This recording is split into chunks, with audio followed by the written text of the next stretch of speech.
Welcome back to Herbert Field. Now, I've been informed that while it's spelled Hurlburt, folks around here say Herbert. Or Herbie. Which is a lot easier. You've been worrying all this time. Yeah. About an hour and 45 in. That would have been good to know at the top of the broadcast. That's okay. Live and learn. We're watching the red and white in the second of two 20-minute scrimmages at the Adderholt Complex. Tiny gym, but they've packed over 300 people, around 340 people in for this second session, even more than the first session.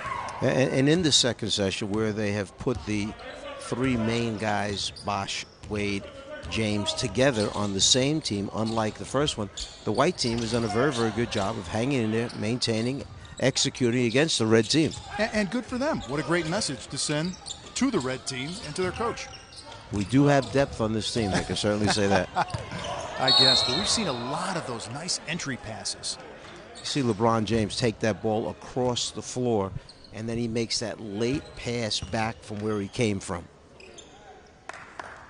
Now, when you play with LeBron, it's going to have to change for you a little bit, too. You better have your head on a swivel, right? You better be looking for the basketball. Yeah, you have to know that a guy like LeBron James will throw a late pass. It will come so hard, and your hands have to be ready, or else it winds up being a turnover when it should have been a basket for your team. Anticipate that the ball is coming to you. Have your hands ready. He has that amazing capacity, I have to say, about seeing the floor and being able to distribute. And he's shown that several times tonight. A lot of scoring in the first 20-minute session for LeBron, but certainly he's had some great passes tonight as well. And we see him handling the ball, put in the role of playing pick and roll, and then he's a decision maker. When you come off that screen, who's the open teammate that he can get the ball to? We know that if he needs to, he can get a shot off on his own. Now, tell us again, what are we seeing in these sets? What we're seeing right now, we've seen a lot of pick and rolls with these groups changing over. They're trying to run a little high split action. If they step that center up to the corner of the elbow area or the power forward, then they'll hit and split with the small forward or two guard. It gives them an opportunity to change direction and go back door. It opens up spacing right there. And then after the strong side action takes place, meaning the ball side of the floor action, then they look away for some weak side action, whether it's a weak side screen away, whether it's a back cut on the weak side. So there's a little mixture there of movement in this offense. And we saw that go through Juwan Howard at that point. And as a veteran player, what a nice option to have him possibly run that for you. He's a guy that is going to give you leadership. He's not going to try and do anything that he doesn't do or knows that he can't do well. He's solid on defense. He'll communicate, and he's very professional. And that's what you want out of a veteran guy that you're bringing in that may know I'm not going to get into a game maybe 2, 3, 4 straight games. I may sit on the bench, but I have to be a good cheerleader. I have to be a good teammate. Mike, why is it that some guys can play 15, 16 years and other guys just burn out quickly? I mean, is there one common thread that you see in terms of obviously taking care of your body, maybe knowing how to play, maybe knowing how to be a good teammate? Well, lifestyles, are so important. Different people obviously live different lifestyles. Bigger people, seem to be able to last a little bit longer. Many guards, when they lose that step, lose that speed and quickness, they can't get away from the defenders anymore like they used to be able to in the early years of their career, whereas the big men can come down the floor, get in their position, be a factor on the boards offensively or defensively, set good screens to help open up the other players. So big men seem to hang around a little bit longer than some of those small, quick guys. You see the defense go to school a little bit on that LeBron pass as he went across the floor and tried to feed it down low but had it blocked. You see LeBron out on top looking over the situation. All right, the white team hanging tough with the red team. We had a little lull here, but I think something explosive is going to happen. 22-16, red team out in front. Right now with the players, what happens is that was a long break, Vince, between the first 20-minute segment and this 20-minute segment. And they're there while they're changing people out of the stands. The first group is leaving, the next group is coming in. They're sitting there saying, come on, let's get going. Because these people are like locomotives. They're like locomotives. When you warm them up, you got to keep them going. That's why in practice, you have to set up your practices, set up your drills. So once they get going and they get heated up, keep them going. If you stop practice too much, if you slow them down, if you take them out of that rhythm, then it's hard for them to get going again. Well, we've had a little lull, as we said, and the action has slowed down somewhat here. But we'll see if we can pick things up. And the white team, backups, many of these guys have been starters during their career. So, they've seen it all during the course of playing in the NBA. And they're seeing a lot from the red team right now. And they will every day in practice. That's what happens when you try and throw an entry pass from too far out. And they had LeBron in transition that time, posted up. He ran the floor hard, turned and posted quickly. But they tried to throw a 25-foot feed pass to the post. And what it did is it gave the defender time to run around, deflect it, steal, and go the other way.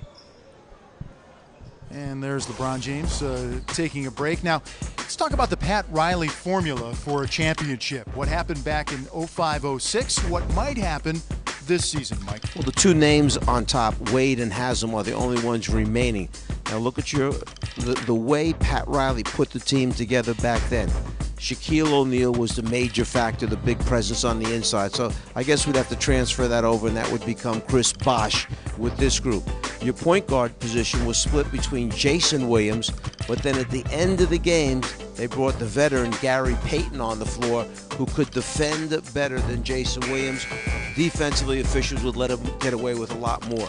Your backup center to Shaq was Alonzo Mourning. Not too bad as a backup center. So on this year's group, you've got that center by committee with Ilgauskas and Juwan Howard and Anthony. That's the group that'll try and get it done from this year. Posey's that swing wing player, James Posey back then for them, along with Antoine Walker. Players that could play multiple positions, players that knew what their roles were. Walker, one of their three-point shooters. Posey, another one of their three-point shooters from that time, along with Jason Capono. So you see a lot of the similarities. Doliak, a lot of the grunt work that you get of a guy like Haslam. We'll see House be a good shooter for this team. Another excellent addition as far as putting points on the board quickly when he comes on the floor. And as you said, the center by committee. But only two players remaining, Wade and Haslam. Live that and we'll live this. Don't forget Jones also, as far as a guy who can streak shoot, okay? You get Jones on a roll shooting the ball, he'll make some shots also for the Heat. And during the course of a season, there will be nights when you'll need those guys to step up. I don't care how good your starters are. You will need those guys. Somebody's going to have to come and give you a spark, yes? You feel it, too. You feel when the team is in a funk. There are just certain times, whether it's on a trip, a long trip, you could be out 8 to 10 days on the road. You could be playing 4 or 5 games during that time, and you'll feel the team lose its energy. And that's where you hope that group on the bench, you have to turn to them perhaps early in the game. You get down big early on. You turn to your bench. You ask them to supply you with that spark. And that's why you try to have depth on your team for that and to cover for injuries. Now, you know Pat Riley for a long time. How does he feel about this whole situation now that it's come to fruition, that we're getting close to the season? What's he feeling? Satisfaction? Excitement? What? Well, the first sense of accomplishment for Pat Riley, because he's as big a competitor as anyone is, was to try and get those 3 guys here in Miami playing together. That was the first thing. Well, he got that done. And the big reason why he was able to get it done is because he has great ownership. Mickey Harrison, the owner of the Miami Heat, gave him the okay. You think you can get this done? He said, I think I can do it. They put a game plan together. They put a formula together. And there's another gentleman that we haven't been able to see so far, but his name is Andy Ellisberg. He's kind of, we just saw the top of Andy's head as Pat walked by him, but he's the cap guru. He's the capologist, let's say, for Miami. Pat Riley gave him the game plan. He said, how can we make this work? How can we get a guy like Udonis Haslam to come back, Dwayne Wade to come back, LeBron to come in along with Bosh, Mike Miller we want to add. How can we get these guys and yet keep the salaries within reason so that our owner, Mickey Harrison, isn't paying too much luxury tax? Very much like you, Mike Fratello, posing for pictures. Was Pat Riley there from fans who would just love to get a snapshot Riley's with you? He's a movie star, Pat Riley. He was Mr. Armani. Right? Look at him. If he doesn't want to be president of the team, doesn't want to coach, he can go into movies. Tell you, he had those one-button Armanis back in the day. Loved them. I had one made for myself. One of my fashion idols. So basically, are you saying that you look just like that? I didn't say that at all. Please, sure. I would never be so presumptuous to say it. Just saying he's quite the influence fashion-wise for me and for many folks out there as well. I digress. As we get back to more of the action. And like you said, Mike, that white team hanging in there against the red. Giving them a little something tonight. I like that. Did they just trade Mike Miller I was going to say. in the middle of the scrimmage? Was there a trade that took place? Mike Miller flipped the red jersey on suddenly?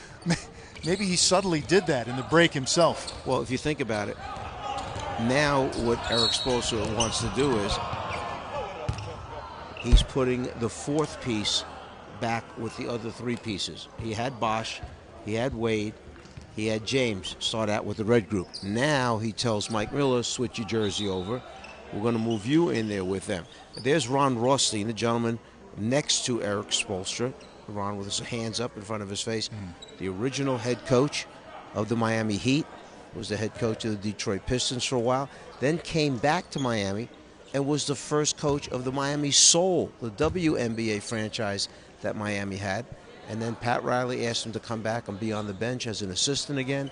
He's an assistant to Stan Van Gundy, an assistant to Pat Riley when Pat took over, and then obviously stayed with Eric Spoelstra. Ron was an assistant with me in Atlanta and in Cleveland. Just a great basketball mind, a great friend. What does a Ron Rothstein bring to this team in terms of being a confidant and someone who will help with strategy for Eric Spoelstra? Well, he helps to put the game plan together, with Eric Spoelstra.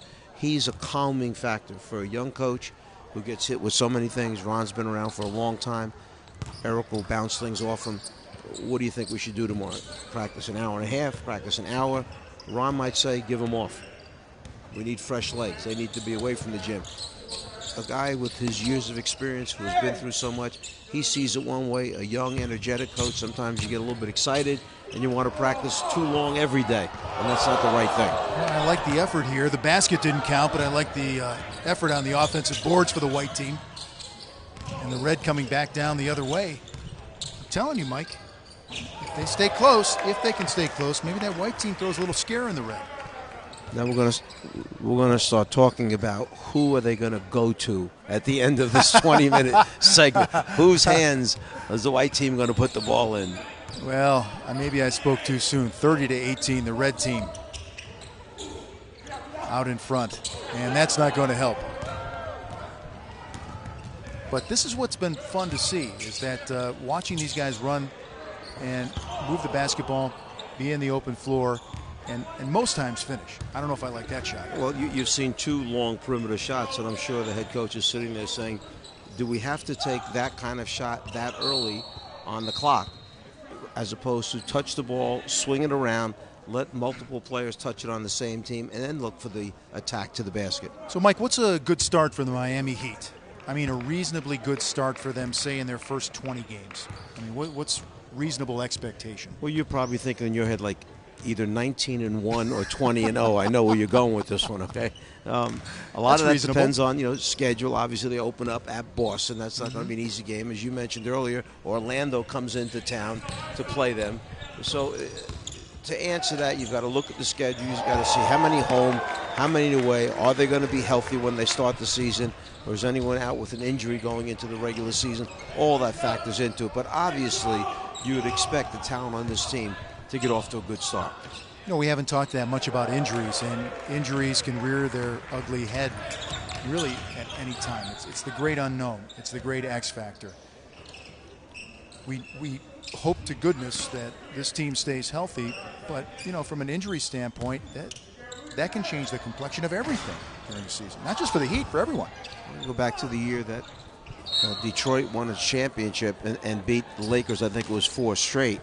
Okay, they were practicing, in preparation to get ready for the finals, and Magic Johnson and Byron Scott, if you remember, both wind up pulling their hamstrings, couldn't play with any effectiveness during the course of the series, and Detroit winds up sweeping through them. So, though you have to be a little lucky, you have to get through it all, put yourself in a position, home court advantage, hopefully best record, and then when you get your opportunity, if you guys are all there healthy, then you got a chance to win it.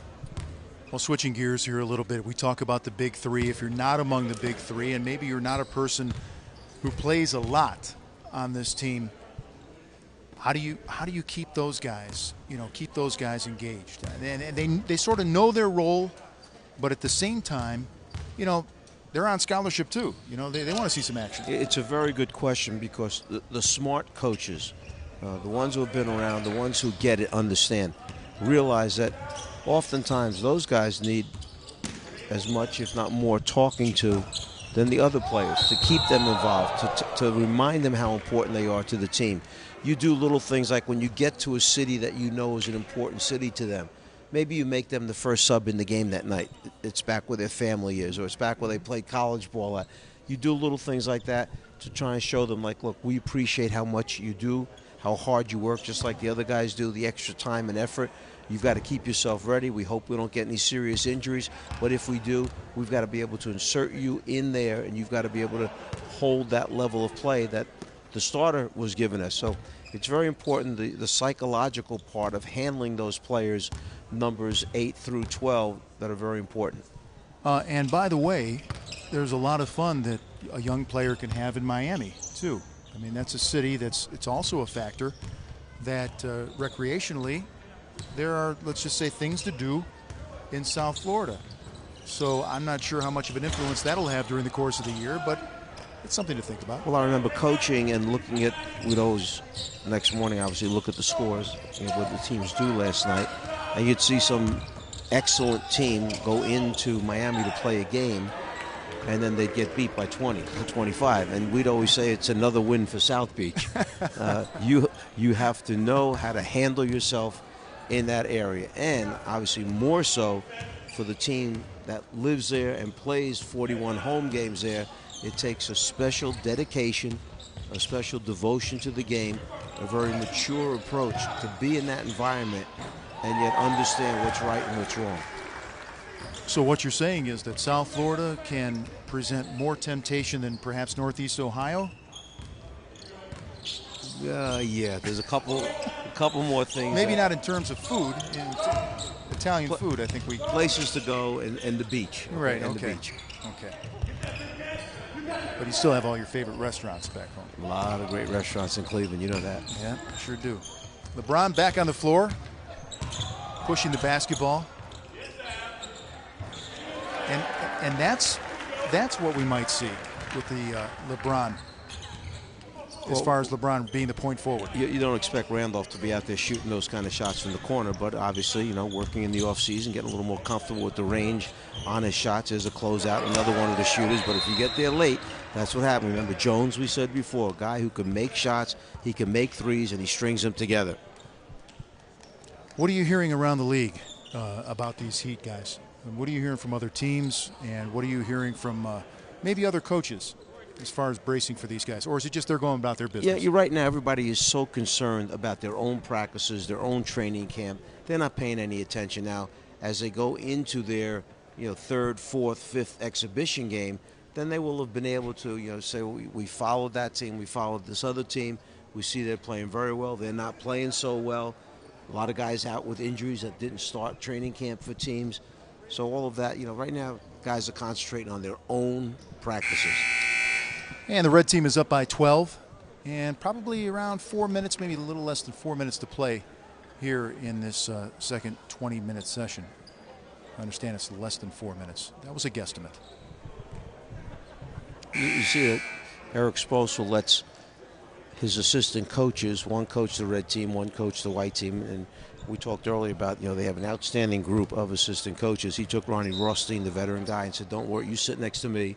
We'll talk about things that we see out on the floor as the game goes on. But David Fisdale, one of the assistants who came from Atlanta to join their staff. Chad Kammerer, another one of the assistant coaches alongside of him. Bob McAdoo, Keith Askins handling the other team. So he's got a real solid group, and he's got a lot of experience because so many of these guys have been in the Miami program for so many years. Well, that's true. I think that's a good point, Mike, is that you have these guys who have deep roots in the organization, and that means consistency, and that means everybody being on the same page. And I think when you're trying to grow something, that goes a long way in the nurturing of this new product. Well, we saw that pass right there, wide open under the basket. The double team came, and by holding it just a second too long, then the pass was not a good pass, a little bit too hard, a little bit too low. You miss a scoring opportunity. Yeah, it's gotten a little sloppier here in the second 20-minute session. And that's what happens when concentration, starts to break down. It's not as intense as the first session was, obviously, and they know they're nearing the end of it tonight, and that they only have one more to go tomorrow, and they'll be off the Air Force Base, and they'll be able to get back down to Miami, where they'll look forward to their exhibition game on Tuesday night. So you'll see a little bit of lack of concentration in the last couple of minutes. Well, it really has been camp for the Heat. I mean, they stayed in a 2-story hotel here. They've eaten together. They've stayed pretty much on the base.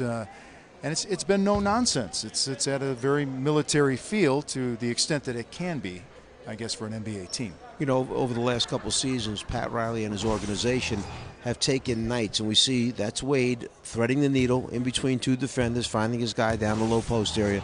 But I was mentioning Pat Riley has taken time before home games to honor the military services and bring a different group of people out. They'll announce him during the course of the game. They'll bring him down on the floor. So he's always had great respect for these people. And here they merge together, and it's been a good thing for both sides. And ordinarily, I mean, when would NBA stars have a chance to spend time on a military base? Excuse me, and talk to folks like that. Well, maybe it's a good exchange. Maybe you get a little better appreciation. Wow, look at Wade turn the corner, finish at the rim, and he gets by you with that step. Tough to catch up to him. He's still got a great first step, doesn't he? Still and when he's coming at you in transition, what a nightmare. If you're the defender trying to retreat defensively, he takes it off the glass, looks up. He was going to pitch it ahead. All of a sudden makes believe he's pulling out, crosses over, turns on the Jets, finishes. Well, you know, he's helped orchestrate it as much as Pat Riley or anybody else. Maybe he's going to have a slash general manager responsibility. Yeah, front office responsibilities. A separate office and desk. Will he be? Can you see that? They didn't pay him the full amount that they could have, but they gave him an office and a desk and a title. And a nameplate. Yeah. Yes, you'll have that. Your own stationery. How's that? It's always good. There's the career ranks, and it's easy. He's number one across the board. I mean, he's Mr. Heat. There's no question about it. No matter who you bring in here, Dwayne Wade has done it. He's gotten the ring. Plays down in Wade County, not Dade County. And you have to respect that. It's his team. Now, last time we saw Wade push it down the floor. This time you saw LeBron take it from one end, push, challenge the defense, back it out, call for the high screen, and now he has to make the decision. He gets you so many good looks. He really does, and that's going to be the danger for teams who choose to double with both those guys on the floor. It's a pick-your-poison situation. Imagine if you were a big guy, LeBron gets doubled, he passes to Wade, and you're the next guy rotating, and now you've got to run out and try and stop Dwayne Wade coming at you off the dribble. What a nightmare. Well, we have the time winding down here in this second 20-minute session.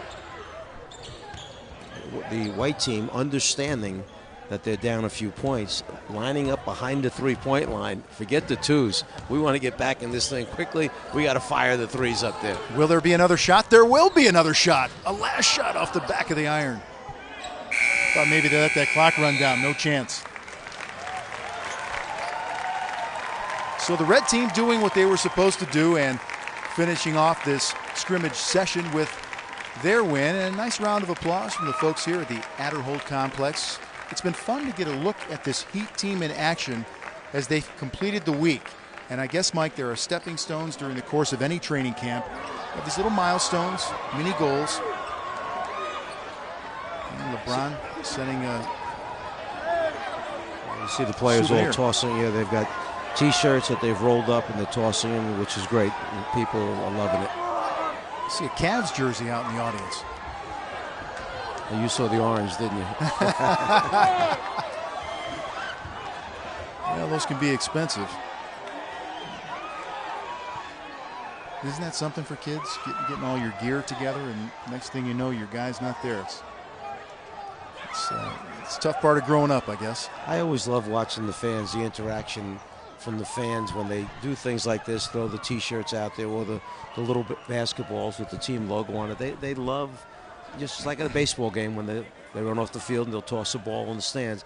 People love catching the foul balls or getting the jerseys, and then we see LeBron James leaving the floor. All right, business done for this evening.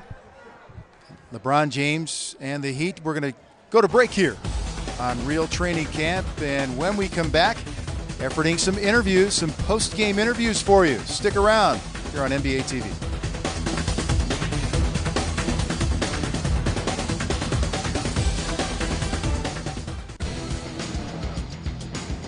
Welcome back to Real Training Camp, Miami Heat. LeBron James, as his work finished for the evening, gave us several LeBron moments during the course of the 2 20-minute scrimmages, and nice enough to stop by here. LeBron, good to see you. How's the week been?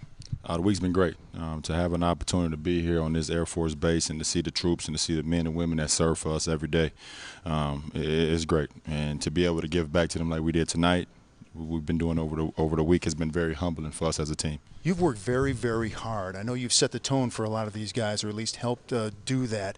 Was that part of it? Let's be serious from the start. Let's put the work in right away. Well, absolutely. I mean, there's no time to waste. I think we brought in a veteran ball club. Even though we're guys that's new, we're coming into a team that's new. We're a veteran ball club, so we didn't have to waste any time. Coach could put in the things that would need to be done, and we just go out and do it. How helpful has this environment been in helping to build the team chemistry? It's been great. It's just been us. And team chemistry, team loyalty, team unity is all what it's all about. And to be here on this base gave us an opportunity to not have any distractions, to be one of the people who serve for our country also, and to be able to see these troops and like I said, these men and women that serve our country so great every day. It's been great.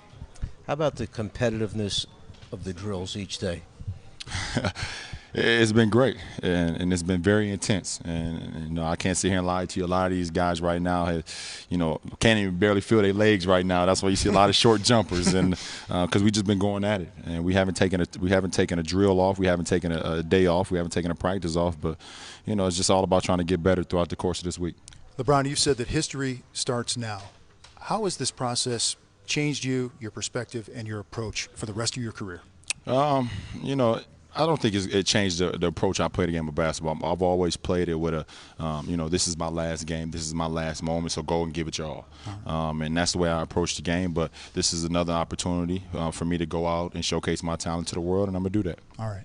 Congratulations. Best of luck with the new house, too. Coconut Grove, nice. Thank you. Saw that on TV. It's a pretty good spread, Mike Fratello. Well, why not? Thank you very much for your time. All right, thank you very much. Appreciate it. All right, LeBron, good luck during the season. Thank you very much. LeBron James stopping by. And, we're waiting now as teammate Dwayne Wade is making his way over. We'll speak to him as well.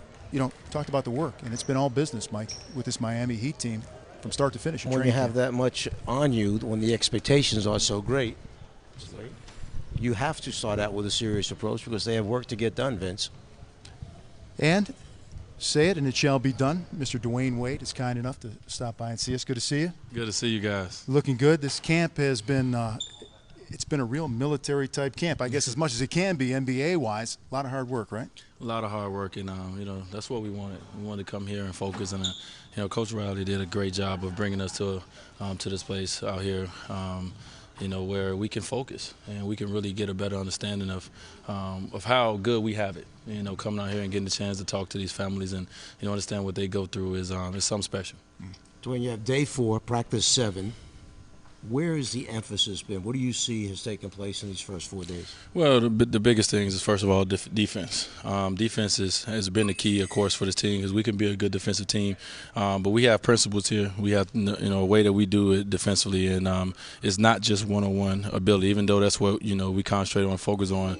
But it's a team defensive effort, and we've been working on the rotations we need, but also moving the ball. On both, as you've seen today, both teams like to move the ball, like to get guys over shots because we all going to need each other. So it's about keeping everyone involved. What jumps out at you about this team? Like you see in practice, you're watching the competitiveness in the drills, and you go back and you say, wow, this team, what? Like what jumps out at you? Well, you just said it, the competitiveness of this team. I mean, from the first day of camp, I've never been in a more competitive camp than this. Every day it gets even more competitive, and it's everyone. Everyone enjoys this and understand that, we have a lot of work to do, but we have a great opportunity as well, and the competitive nature is just second to none. Dwayne, what's been the most pleasant surprise, something maybe you didn't even anticipate in terms of the coming together of this new squad? I mean, I had high hopes, for this team. I think the biggest thing is how quick guys was able to pick everything up. When I talk about our defensive concepts and offensively what we want to do, we put in a lot of things in these 4 days, and everyone was able to pick it up pretty fast. So that's going to help us out because we're behind the 8-ball, against teams in the league that's been playing together for 3+ years and have a comfort level together. So we need to get that fast. Dwayne, previous camps have been very competitive. Miami always plays hard. They have a reputation. But how does this camp compare to other camps?